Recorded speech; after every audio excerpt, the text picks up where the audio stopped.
जनता ने उनको खारिज कर दिया, वो विधायक का चुनाव नहीं जीत सके। उन्हें भी कहा गया आइए डिप्टी सीएम उत्तर प्रदेश में बन जाइए और अपने समाज का वोट दिला दीजिए। ये क्यों?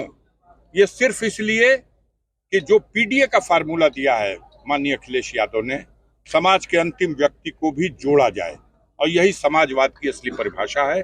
इससे नींद हराम हो गई है। अभी जो बाई इलेक्शन हुआ था, ये तो सीट मान लिए रिजर्व सीट थी। इसके पहले जो बाई इलेक्शन हुआ 9 सीटों का हुआ ना उत्तर प्रदेश में, 9 सीटों में 7 सीट वो जीते।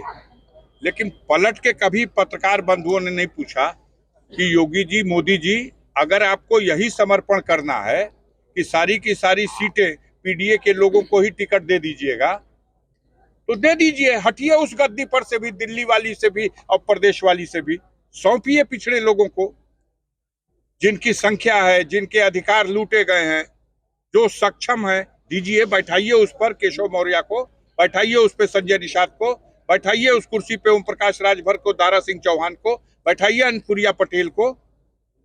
तो असली तो बात यह है कि इनको फंसाए रहो, इनके बदले इनके समाज का वोट लो, और हर बार कहो कि रिजर्वेशन देंगे। रिजर्वेशन देना तो दूर, नौकरी ही खत्म कर दिया। सर, जिस तरह से अयोध्या में दलित बेटी के साथ हुआ है, पीडीए का नारा लेके आप चल रहे हैं और अवधेश प्रसाद जी गुहार कर रहे हैं, फिर भी विपक्ष सुनने को तैयार नहीं, तो मजबूती सत्ता पर सामने को तैयार नहीं, कैसे मजबूती होगा सर? देखिए, घटना दलित बेटी के साथ हुई है, बहुत दुखद है।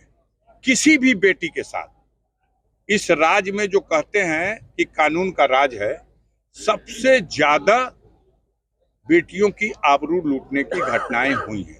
आपके जनपद में हुई हैं, कितनी घटनाएं हो चुकी, हत्या, बलात्कार, कानून व्यवस्था बिल्कुल पटरी पे आ चुकी है। लूट ही लूट है, बेईमानी ही बेईमानी है, अंधेर ही अंधेर है।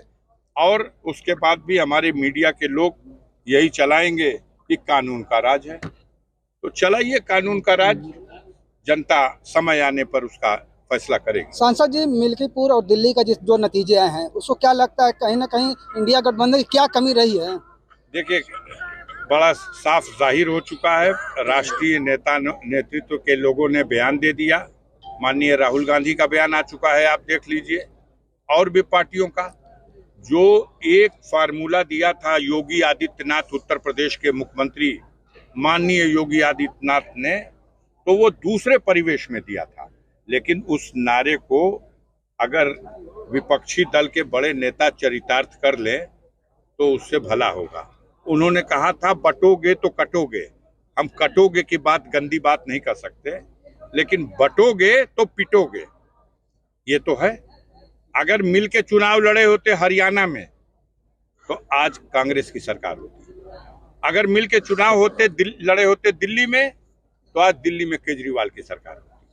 और अगर बेईमानी न किया होता चुनाव आयोग ने, 5 महीने में 40 लाख वोट बढ़ता है। 5 महीने में महाराष्ट्र में 40 लाख वोट बढ़ा दिया गया।